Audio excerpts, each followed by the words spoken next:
د سلام په وړاندې کولو هرکلی درته کوم د نن لنډو او مهمو خبرونو د پیل له ننګرهار څخه د ننګرهار د ولایتي شورا رئیس ادعا کوي چې د دغه ولایت په دوربابا ولسوالۍ کې پاکستاني ځواکونو له ډیورن کرښې سلګونه متره راوښتي او د ولسوالۍ د مرکز په 100 مترۍ کې یوه نوې پوسته جوړه کړې ده. ارګ ولسمشر غني لکه څنګه چې دفاعي ځواکونه د هیواد قهرمانان دي، همداسې په خصوصي سکتور کې بزګران قهرمانان دي.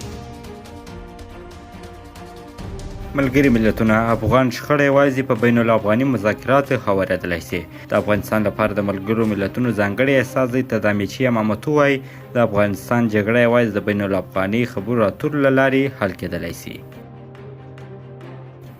کابل کې د امریکا سفارت او ناټو قومندانۍ ته څیرمه راکټ لګېدلی دی.